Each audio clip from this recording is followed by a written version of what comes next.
Nari stood on the balcony of her home and watched her husband water his plants.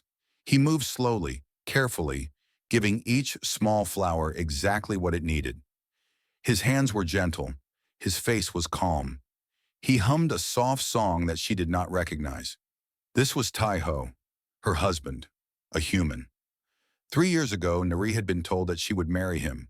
It was a political arrangement between the Kithrani Empire and the human collective. Nari came from House Velith, one of the oldest noble families in the empire. Her people were warriors. They had conquered 40 worlds before they met humanity. They were tall, strong, and proud. Their skin was pale blue, and their eyes could see in the dark. They lived for battle and honor. Humans were different. When the Kithrani first found Earth, they expected war. They always expected war. Every species they had met before had fought them. But humans did not fight. They sent diplomats instead of soldiers. They offered trade instead of weapons. They smiled and bowed and signed treaties. The Kithrani did not know what to do with this. Some said humans were wise. Most said humans were cowards. Nari had been taught all her life that strength was the only thing that mattered. Humans had no strength. They were small, soft, and weak. They lived short lives and broke easily, and now she was married to one. Tai-Ho finished watering his plants and turned to her. He smiled. It was a warm smile, gentle and kind. "The blue flowers are finally blooming," he said. "Would you like to see?" Nari walked over and looked at the small flowers. They were pretty. She did not care about flowers, but she nodded anyway. "They are nice. I brought the seeds from Earth," Tai-Ho said. "They are called forget-me-nots. Humans plant them to remember people they have lost."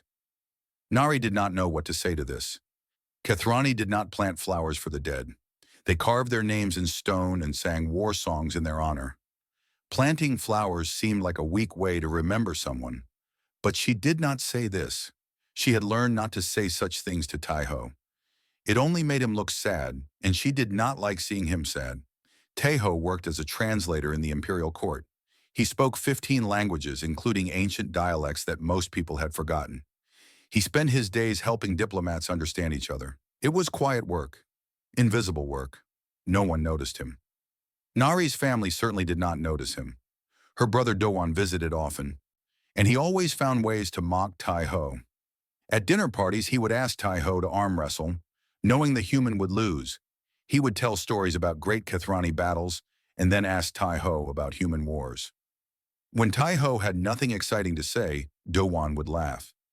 "Do humans even fight?" Do-won asked once, his voice loud enough for everyone to hear. "Or do you just hide and wait for the danger to pass?" Tai-Ho had simply smiled. "We find that most problems can be solved without fighting. That is because you cannot fight," Do-won said. "If you could, you would." Nari had felt ashamed. Not of Tai-Ho, she was not sure why, but ashamed that her family acted this way. Tai-Ho had done nothing to deserve their cruelty. He was kind to everyone. He helped the servants with their work.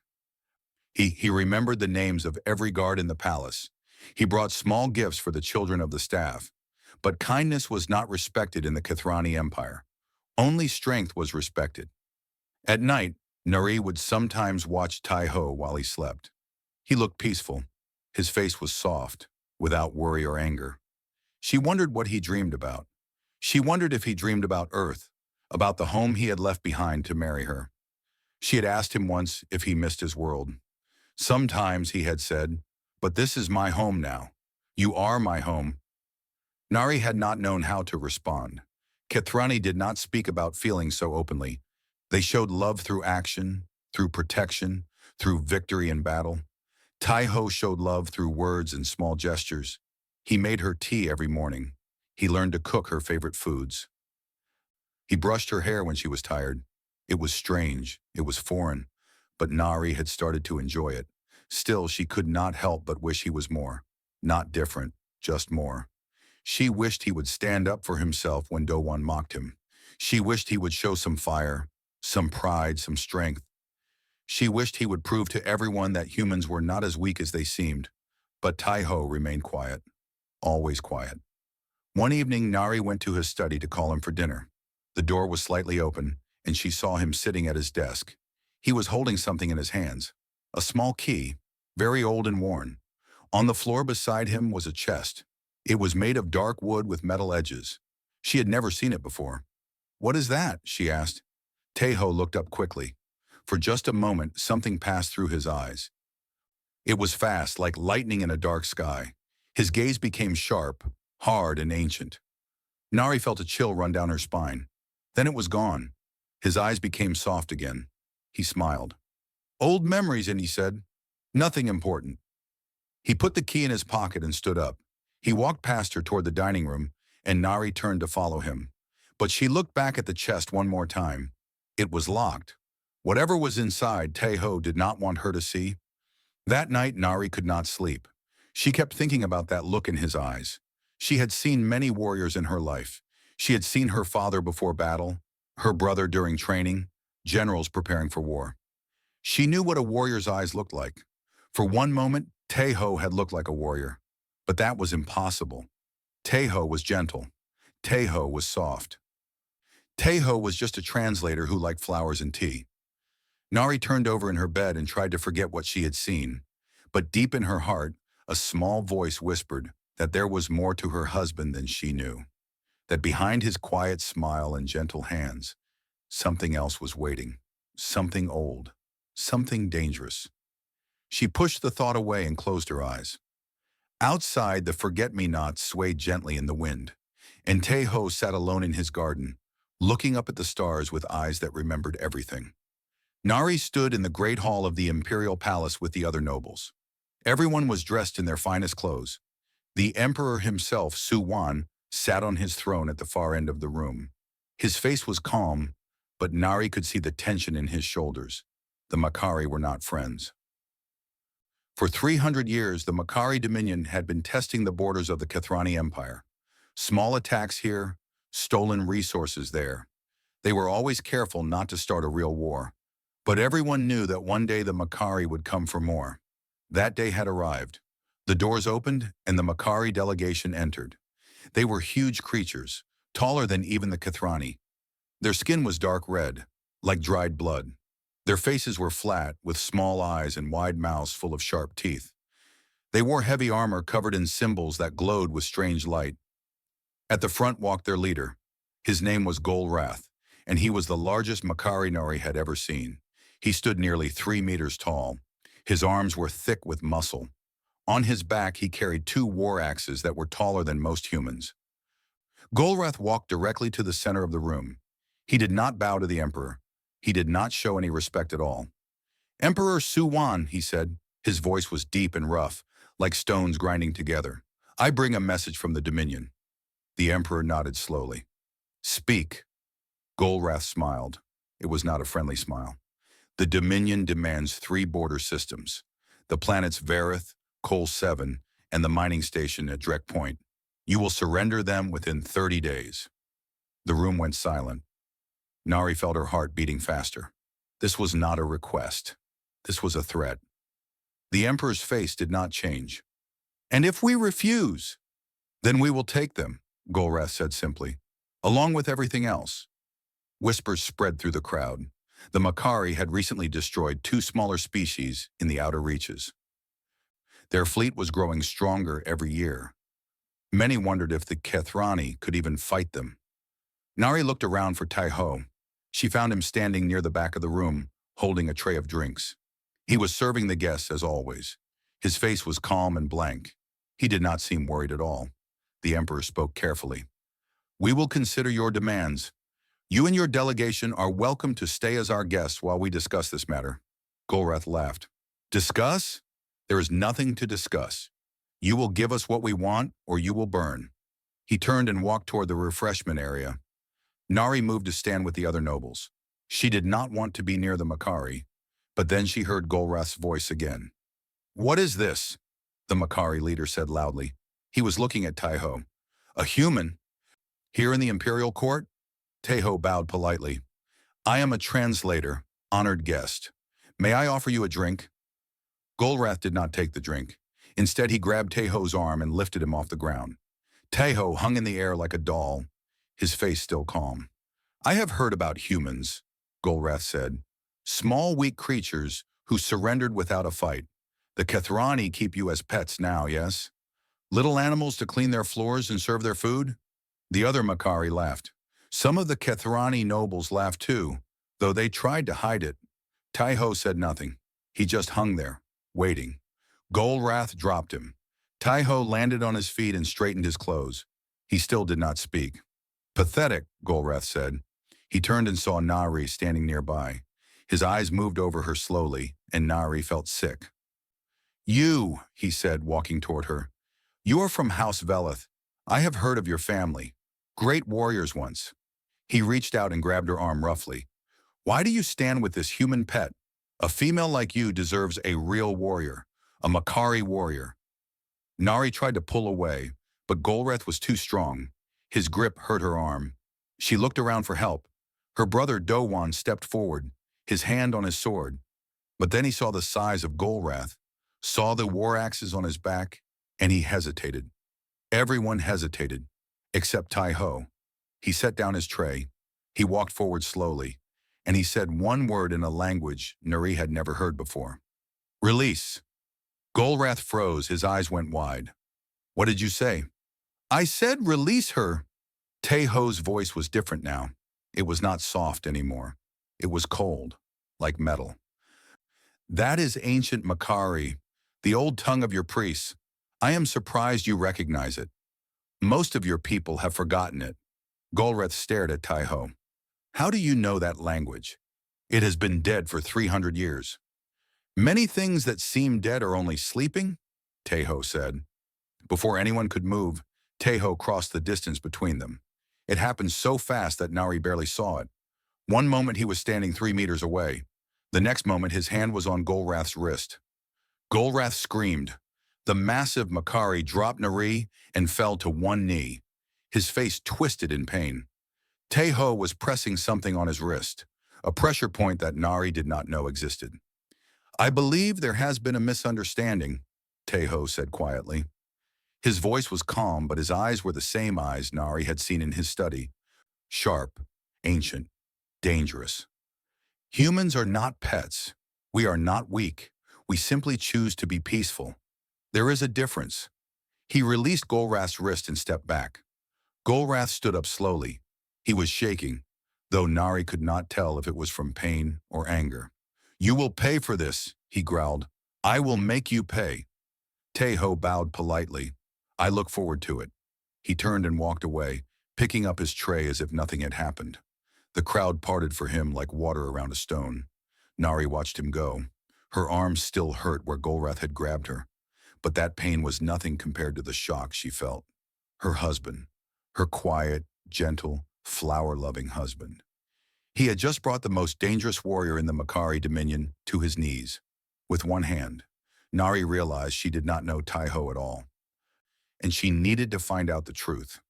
Tonight, he was sitting at his desk, looking at the locked chest she had seen before. The small key was in his hand.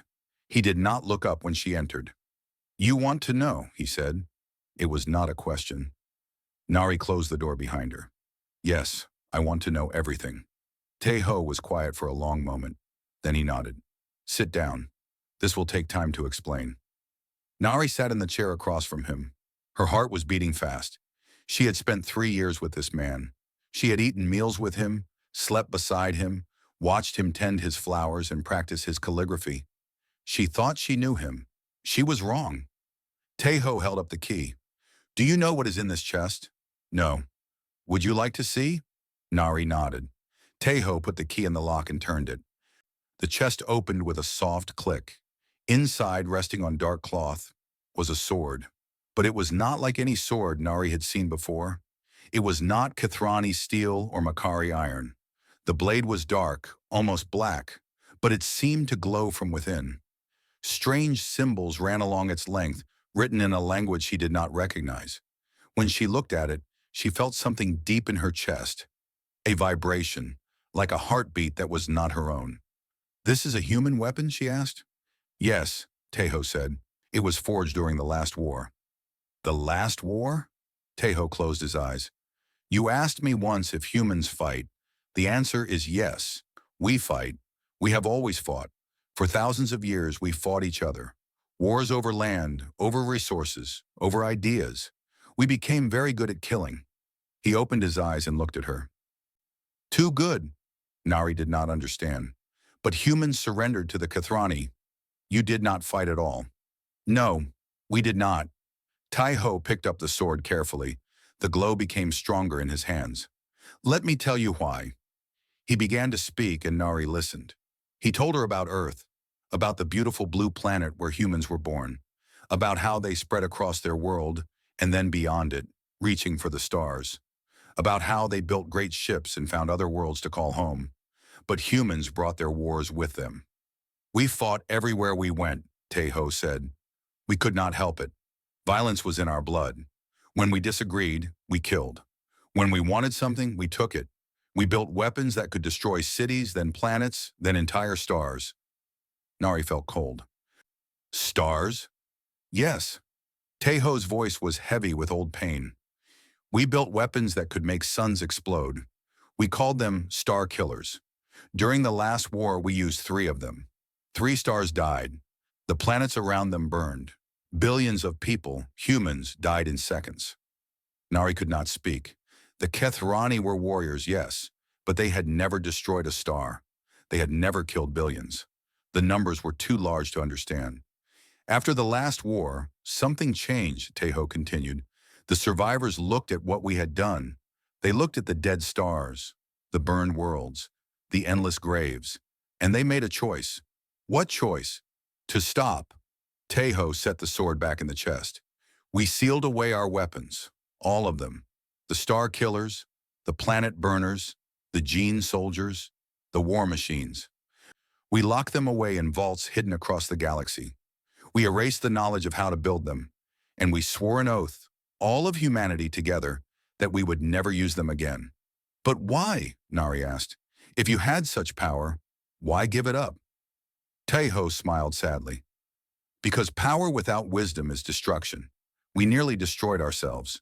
We nearly destroyed everything. So we chose a different path. We became diplomats instead of soldiers, healers instead of killers, gardeners instead of warriors. He touched the sword gently. This blade is one of the few weapons that was not sealed away. It was given to me when I was young. I was trained to use it. Trained in the old ways, the killing ways. I was called a sword bearer, one of the last. Why were you not sealed away with the others? Because someone needed to watch. Someone needed to remember what we were, so we would never become that again.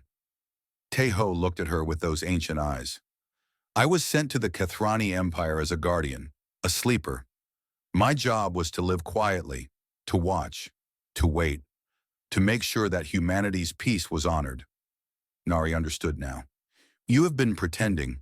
All this time, the quiet translator, the gentle husband, it was all a mask. No, Tai-Ho shook his head. It was not pretending. I truly became those things. I learned to love peace. I learned to find joy in small things. Flowers, tea, calligraphy. I learned to love you. His voice broke slightly on those last words. The mask became real, he said. I am both things now. The gardener and the warrior, the husband and the killer. I have spent 40 years trying to keep the warrior asleep. He looked at the sword again. But tomorrow I may have to wake him up. Nari knew what he meant. Golrath would not forget what happened today. He would demand revenge. There will be a duel, she said. Yes. Can you win? Tai-Ho did not answer immediately. He closed the chest and locked it again. When I was young, he said quietly, I killed 37 people in one night. They were enemies of humanity, soldiers from a faction that wanted to restart the wars. I walked through their camp like a shadow, and when the sun rose, none of them were breathing. Nari felt her blood turn cold. I have not killed anyone in 40 years, Tai-Ho said. I do not want to kill again. But if Golrath threatens you, if he threatens the peace we have built, he looked at her, and she saw both men in his eyes, the gentle gardener and the ancient warrior. Then I will remember what I was. Nari reached out and took his hand. It was the same hand that watered flowers and made her tea, the same hand that had brought Golrath to his knees.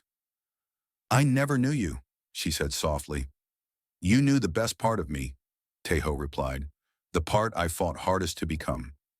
They sat together in the dark study, holding hands, waiting for the dawn. And in the locked chest, the sword slept on, but not for much longer. Nari was eating breakfast when the messenger arrived. He was a young Kathrani soldier, and his face was pale with shock.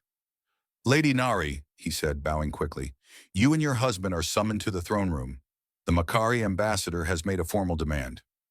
Nari felt her stomach tighten. She had known this would come, but knowing did not make it easier. Tai-Ho appeared behind her. He was dressed simply, as always. His face was calm. Only his eyes showed any sign of what was happening inside him. They were darker, sharper than usual. Let us go, he said. They walked together through the palace halls. Servants whispered as they passed. Word had spread about what happened yesterday. The quiet human translator had humiliated the most dangerous warrior in the Makari Dominion. Everyone wanted to see what would happen next. The throne room was full when they arrived. Nobles from every great house stood along the walls. The emperor sat on his throne, his face unreadable. And in the center of the room stood Golrath. The Makari warrior looked even larger today. He had removed his formal robes and wore only his battle armor. His twin war axes hung on his back, and his red skin seemed to glow with anger. There he is, Golrath growled when Teho entered. The human who dared to touch me. Teho walked forward slowly. Nari stayed close beside him. I did not touch you, Teho said calmly. I simply reminded you of proper behavior toward a lady. Golrath's face twisted. You shamed me. In front of my warriors. In front of your emperor. This insult cannot stand. The emperor leaned forward. What do you propose, ambassador? A duel. Golrath pointed at Tai-Ho. By the ancient laws of both our peoples, I challenge this human to single combat. If he refuses, it proves what we all know, that humans are cowards who hide behind words and treaties. Whispers filled the room. A formal duel was serious. It was bound by sacred laws that both the Kathrani and Makari honored. Refusing such a challenge would bring great shame, but accepting it seemed like suicide. Golrath was a trained warrior who had killed hundreds in battle. Tai-Ho was a translator who grew flowers, or so everyone thought. The emperor looked at Tai-Ho. The choice is yours, human. You may refuse if you wish. No one would blame you. Nari could hear the truth behind those words. The emperor expected Tai-Ho to refuse. He expected humans to take the shameful path, as they always did. But Tai-Ho did not hesitate. I accept. The room went silent. Golrath smiled widely, showing all his sharp teeth. Excellent. Tomorrow at noon, the grand arena. Bring whatever weapon you wish. It will not matter. He turned and walked out, his warriors following behind him. After he left, the room exploded with noise. Nobles talked over each other. Some laughed at the foolish human. Others looked worried. A dead human might cause problems with the human collective. Nari grabbed Tai-Ho's arm. Are you sure about this? He looked at her with soft eyes. I am sure. Her brother Do-Wan pushed through the crowd. His face was strange, a mix of confusion and something that might have been respect. Human, he said, I have mocked you many times. I thought you were weak, but what you did yesterday, that was not weakness. He paused, struggling with his words. Can you actually fight? We will find out tomorrow, Tai-Ho said simply. That night, Nari could not sleep. She lay in bed and stared at the ceiling. Tai-Ho was not beside her. She knew where he was. She got up and went to the garden. He was there in the moonlight, practicing. But it was not calligraphy or tea-making. It was something else entirely. Tai-Ho moved through the garden like water. His body flowed from one position to another, each movement smooth and perfect. His hands cut through the air in patterns that Nari did not recognize. His feet barely touched the ground. She had seen Kathrani warriors train. She had watched her brother practice with his sword for hours. But this was different. This was not practice. This was something that had been practiced for so long that it became part of the body itself. Tai-Ho finished his movements and stood still. He was not even breathing hard. How long have you been watching? He asked without turning around.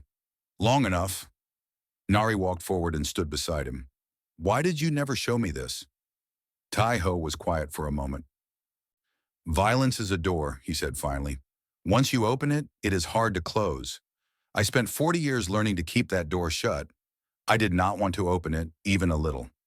But tomorrow you will open it. Yes? Nari took his hand. Will you be able to close it again? Tejo looked at her. In the moonlight, his face looked older somehow, more tired. I do not know. That is what frightens me most. Not Golrath, not death. The thing I fear most is becoming what I used to be. What were you? He did not answer. He just looked up at the stars. I was good at killing, he said softly. Very, very good. And I was afraid that I enjoyed it. Nari squeezed his hand tighter. Then I will help you. After tomorrow, I will help you close that door again. Tejo looked at her. For a moment, the ancient warrior faded, and she saw her husband again, the man who made her tea and watered his flowers and loved her quietly every day. Thank you, he said. That means more than you know. They stood together in the garden until dawn. When the sun rose, Tejo went back inside to prepare.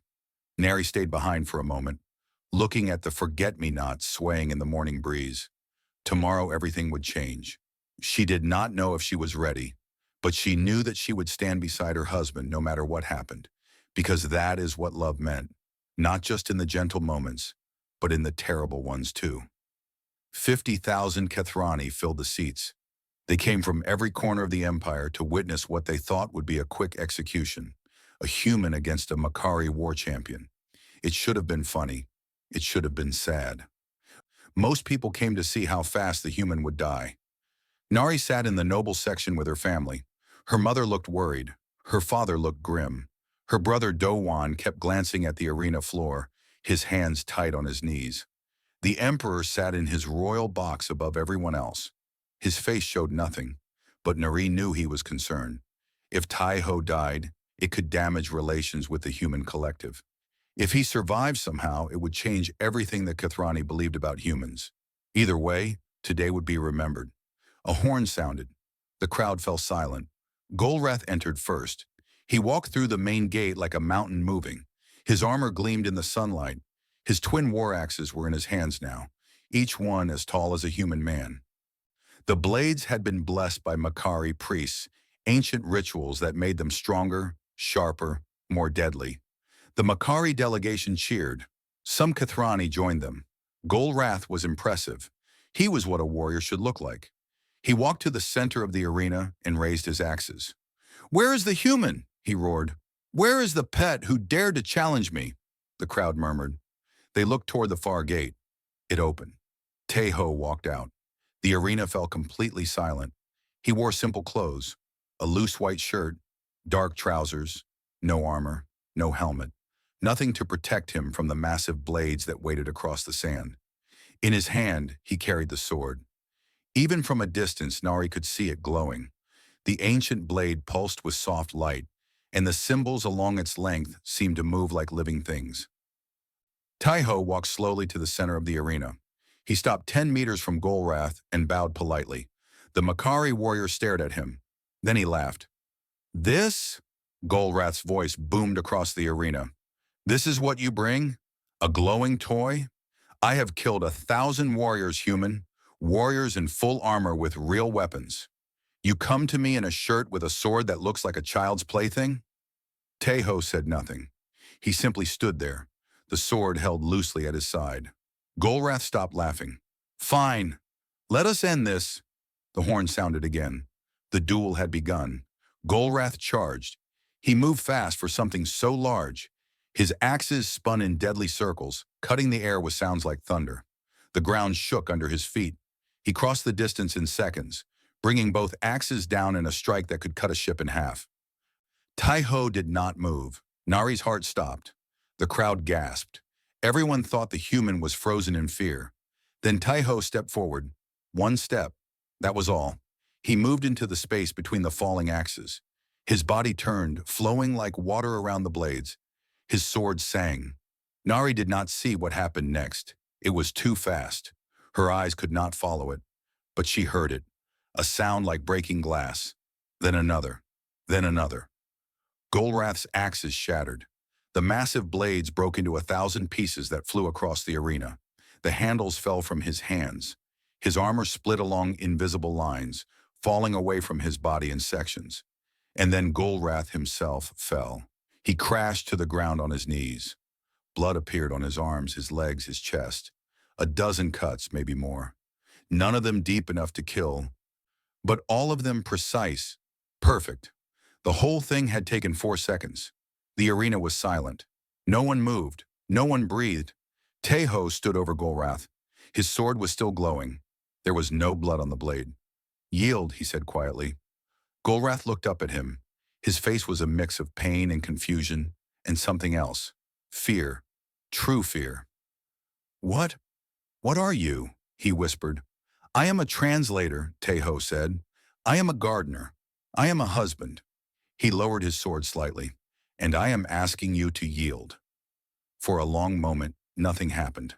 The entire arena waited. Then Golrath lowered his head. "I yield." The crowd erupted. Nari did not know who started clapping first. Maybe it was her. Maybe it was Dowan beside her. But suddenly, everyone was on their feet, 50,000 voices roaring, not laughing at the human anymore, not mocking him, cheering for him. Teho did not seem to notice. He turned and walked back toward the gate. His shoulders were tight. His steps were quick. Nari understood. He wanted to leave. He wanted to get away before the warrior inside him grew too strong. She stood up and pushed through the crowd. She had to reach him. She had promised to help him close the door. By the time she got to the preparation room behind the arena, Teho was sitting on a bench with his head in his hands. The sword lay on the floor beside him, still glowing faintly. "Teho," she said softly. He looked up. His eyes were wet. "I remembered," he said. "When I moved, when I struck, I remembered what it felt like, the joy of it, the terrible joy." Nari sat beside him and put her arms around him. "But you did not kill him," she said. "You could have. Everyone knows you could have, but you chose not to." Teho was quiet for a long moment. "The old me would have killed him," he said, without hesitation, without mercy. "But you are not the old you anymore." He looked at her. "No, no." Nari touched his face gently. "The old you would not have cried. The old you would not have felt anything at all." Teho considered this. Slowly, very slowly, something changed in his eyes. The ancient warrior faded. The gentle husband returned. "Perhaps you are right," he said. "I am right." Nari smiled at him. "Now let us go home. Your flowers need watering." For the first time since the duel began, Teho smiled too.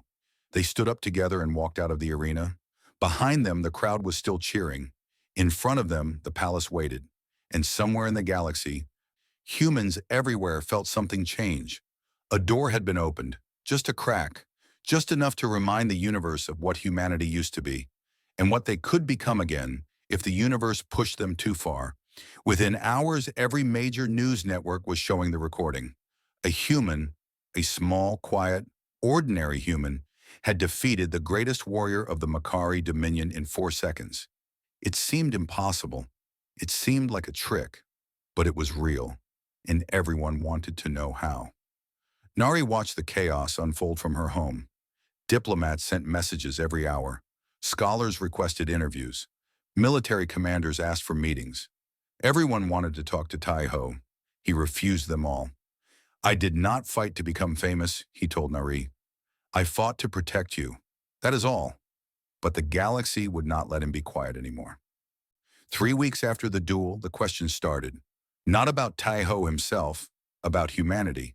If one human could do what Teho did, what could all humans do? Were there more warriors like him? Were there weapons like his sword? What else were humans hiding? Historians began searching old records. They found strange things. References to human wars that destroyed planets. Mentions of weapons that could kill stars. Stories about soldiers who could fight for days without rest, whose bodies had been changed by science to become perfect killing machines. At first, the Kethrani government dismissed these stories. Human propaganda, they said.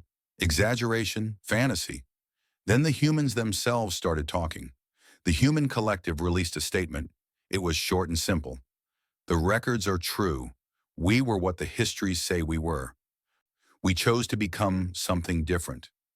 More questions came. If humanity had such power, why did they hide it? Why did they surrender to the Kathrani without a fight? Why did they pretend to be weak? The answer came from Earth itself.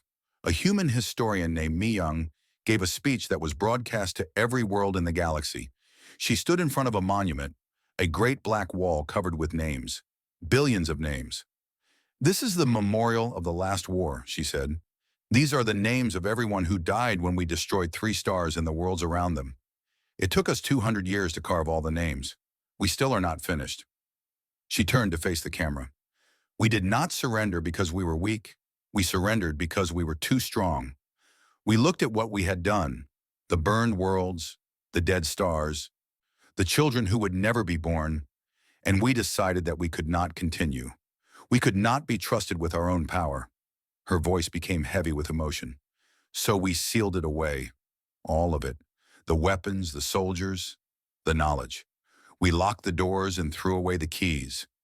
And we swore an oath, all of humanity together, that we would never open those doors again unless we had no other choice. The speech ended. The galaxy was silent. Then the fear began. If humans had destroyed 3 stars in their own civil war, what would they do to an enemy? If they had weapons powerful enough to kill worlds, where were those weapons now? Were they pointed at the Kethrani Empire?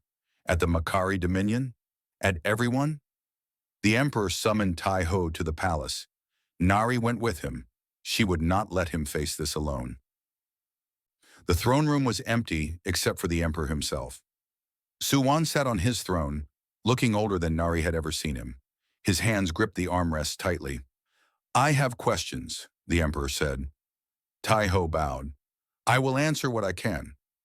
Is it true? Everything in those old records. The Star Killers, the Planet Burners, the soldiers who could not be stopped? Yes, all of it is true. The Emperor closed his eyes. And the weapons? The sealed weapons? Do they still exist? Yes. Where? Hidden. Scattered across the galaxy in vaults that only humans can open. The Emperor was quiet for a long moment. Nari could see him struggling with this information. His whole life he had believed that the Kathrani were the most powerful species in the galaxy. He had dismissed humans as harmless servants. Now he was learning that humans could destroy everything he had ever known, and they had chosen not to. Why? He asked finally. Why did you never use this power against us? We conquered your colonies. We took your people as servants. We treated you as lesser beings.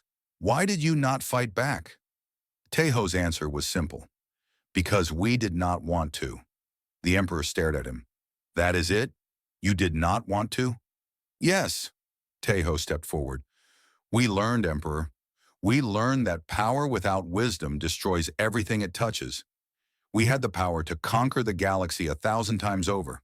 We chose instead to build something better, to become healers instead of killers, diplomats instead of soldiers, gardeners instead of warriors. He gestured around the throne room. Your empire has existed for 3,000 years. In that time, you have conquered 40 worlds. Humanity, in our last century of war, destroyed 12. We killed more of our own people in 100 years than you have killed in 3,000. The Emperor said nothing. We did not surrender to you because we were afraid, Tai-Ho continued. We surrendered because we saw what we could become if we kept fighting, and we did not want to be that anymore. Nari watched her husband speak. She saw the weight of those words on his shoulders, the weight of history, the weight of billions of names on a black wall. The Emperor stood up from his throne. He walked down the steps slowly and stopped in front of Tai-Ho. If your people ever felt truly threatened, he said quietly, if someone attacked Earth itself, would you open those vaults? Tai-Ho met his eyes. We pray every day that we never have to, he said. But yes, if there was no other choice, we would remember what we were. The Emperor nodded slowly. I believe you. He turned and walked back to his throne. When he sat down, his face had changed. The fear was still there, but something else had joined it. Respect, maybe even admiration. Go home, Tai-Ho, he said. Tend your garden. Be the man you chose to become. I hope the galaxy never gives you a reason to be anything else. Tai-Ho bowed one final time. Then he took Nari's hand, and together they walked out of the palace into the sunlight. Behind them, the emperor sat alone on his throne, thinking about power and wisdom in the strange, terrifying, wonderful species called humanity. The Makari Dominion did not start a war. Instead, they sent diplomats, real diplomats, not warriors pretending to negotiate. They asked questions about humanity. They wanted to understand how a species could choose peace after being so good at war. Golrath himself came to the Kathrani Empire, not as an enemy, but as a student. He asked to meet Taiho. When they sat together in Taiho's garden, the massive warrior looked at the small flowers and asked a question that surprised everyone. How do you stop? Taiho understood what he meant. You find something worth more than victory. Golrath thought about this for a long time. Then he asked another question. What did you find? Taiho looked at Nari, who was watching from the doorway. He looked at the forget-me-nots swaying in the breeze. He looked at his hands, which had killed so many and now spent their days caring for growing things. Everything, he said simply. Golrath returned to the Dominion. A year later, the Makari signed their first peace treaty in 1,000 years. They did not become gentle. That was not their nature. But they learned that strength could mean more than killing. The Kathrani Empire changed too. Emperor Su Wan established the first academy of human Kathrani studies. Warriors and diplomats trained together. They learned that there was honor in restraint, courage in compassion, and strength in choosing not to fight. Dowan, Nari's brother, became one of the first Kathrani graduates. He had spent years mocking humans. Now he spent his days teaching young warriors that the most powerful weapon was often silence. I was wrong about your husband, he told Nari once. I thought he was weak because he did not fight. Now I understand that he was strong because he could fight and chose not to. Nari smiled. He taught me that too. Taiho continued his quiet life. He still worked as a translator, though now the emperor himself often asked for his advice. He still tended his garden. He still made tea for Nari every morning and practiced calligraphy in the afternoon sunlight. The sword remained in its chest. The chest remained locked. But now everyone knew what was inside. On a warm spring day, Nari gave birth to their daughter. They named her Yuna. She had her father's dark eyes and her mother's stubborn spirit. She grew up in a home filled with flowers and books, with quiet mornings and gentle evenings.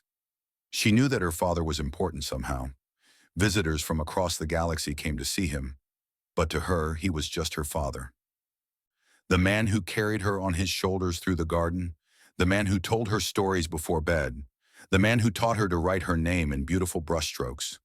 When Yuna was 5 years old, she found the locked chest. She was playing in her father's study when she saw it in the corner. It was old and dark, with metal edges that seemed to glow faintly. What is in there? She asked when Taiho came to find her. He knelt beside her and looked at the chest for a long moment. Would you like to see? She nodded. Taiho took the key from his pocket and opened the chest. The sword lay inside, just as it had for years. Its blade was dark, and strange symbols ran along its length.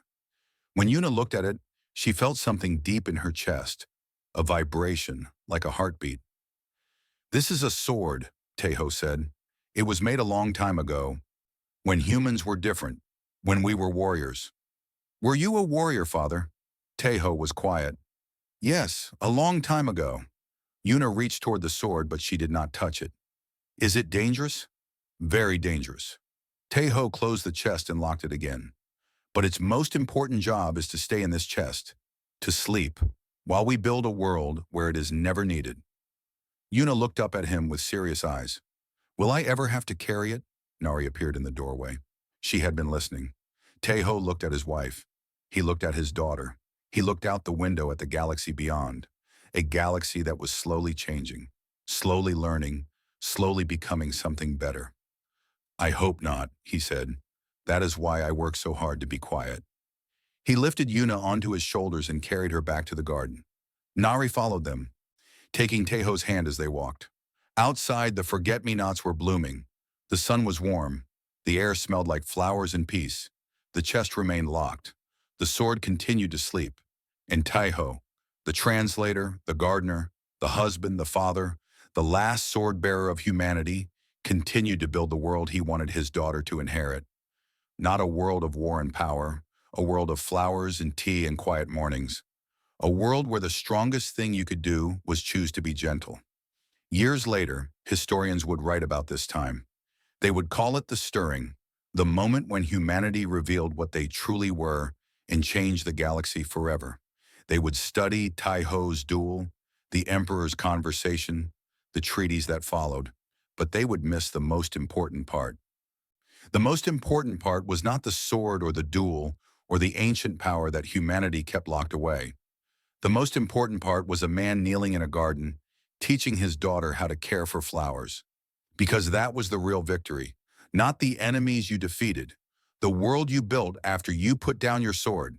And across the stars on 1,000 worlds, other species began to understand this truth. They began to ask new questions. Not how do we win, but what do we do after we win? Humanity had an answer. It was not easy, it was not quick, but it was real. You choose who you want to be. And then, every single day, you become that person. One flower at a time, one cup of tea at a time, one quiet morning at a time, until the warrior becomes the gardener, and the sword finally can sleep forever. The end.